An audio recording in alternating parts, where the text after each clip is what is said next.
салом. хабарҳои муҳими радиои озодиро аз рӯзи ҷумъа 3 октябр ман Хиромон Бақозода тақдим мекунам. рӯзи дуюми мурофиаи Фахриддин Зокиров дар додгоҳи ноҳияи Исмоили Сомонии пойтахт бо дархости айбдоршаванда бидуни ҳузури журналистон гузашт.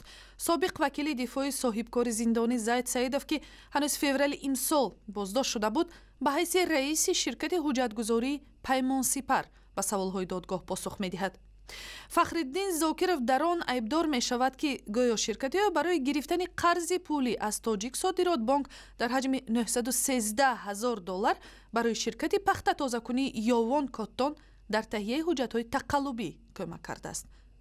дар гузашта гуфта мешуд, ки боздошти Зокиров марбут ба қазияи зиндонишавии Заид Саидов аст. дар остонаи таҷлили Иди Қурбон дар Тоҷикистон аз намозгузорони масҷиди марказии пойтахт даъват шуд ба ҳангоми оростани дастурхони идона сарфаҷӯӣ кунанд. Домулло Саидакбар, муовини раиси шӯрои уламои Маркази Исломии Тоҷикистон, хост ба исрофкорию харҷи беҳуда роҳ надиҳанд. Иди Қурбон дар Тоҷикистон рӯзи якшанбе 5 октябр таҷлил мешавад ва аз ҳоло мардум омодагӣ мебинанд, ки идро бо даъвати меҳмонҳо ва ҳам идгардаки суннатӣ барпо кунанд. ҳамкорони мо дар остонаи ид ба бозори Шоҳ Мансур рафта бо нарху наво имрӯза шинос шуданд. Зарангез, салом, нархҳо чӣ гунаанд? خب خیرامون همین حالا ما از بازار شاه منصور بیرون شدیم. طوری میبینید امروز بازار خیلی سرودم است. مردم برای آراستن دسترخوان عیدانه خود آمادگی میبینند و اکثر خریداران میگویند در امسال در عرفه عید قربان فروشنده ها کمی با انصافتر شدند و نرخ ها هم چندان بالا نرفته است. برای مثال امروز در این بازار 1 کیلو گوشت از 33 تا 36 سومانی ارزش دارد، در حالی که در ماه رمضان 1 کیلوی گوشت تا 45 سومانی نرخ داشت.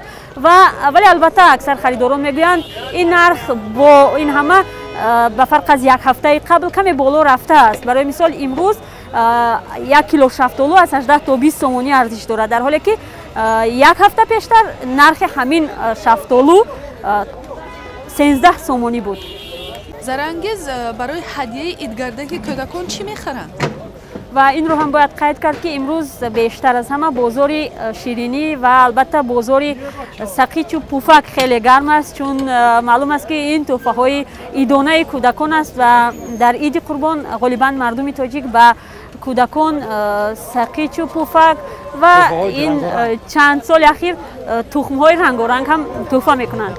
تشکر. Зарангези Наврӯшо аз Душанбе суҳбат мекард. варзишгар духтари тоҷик Моҳрӯ Ҳалимова имрӯз барандаи медали биринҷии бозиҳои 17-уми Осиё гардид, ки дар Кореяи Ҷанубӣ баргузор шуд.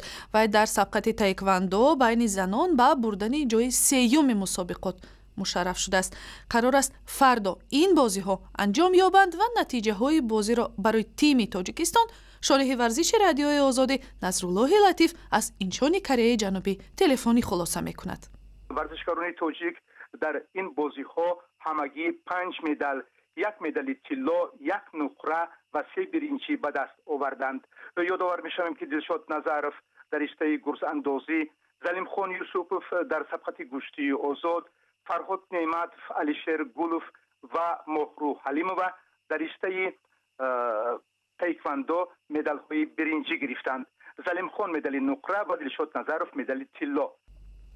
аз рӯи натиҷаҳои тимҳои гурӯҳӣ мунтахаби Чин шумори бештари медал, аз ҷумла 149 нишони тиллои ин мусобиқотро ба худ ихтисос дода дар миёни кишварҳо ҷойи аввалро касб кардааст.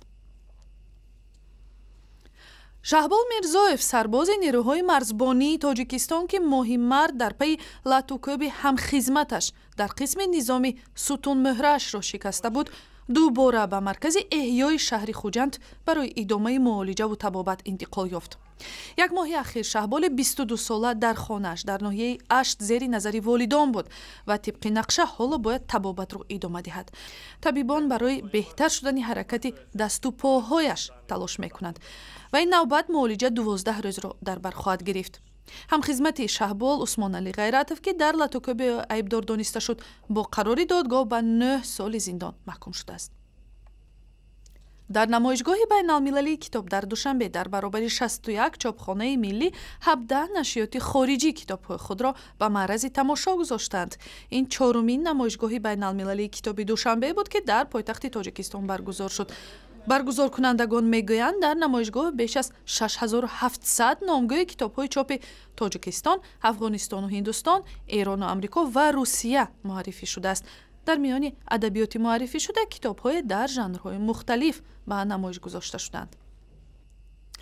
ва хабару видеои бештар дар сайти интернетии Радиои Озодӣ, шабакаҳои иҷтимоӣ Facebook, Twitter, YouTube ва ҳам замимаи Радиои Озодӣ барои телефони ҳамроҳи шумо.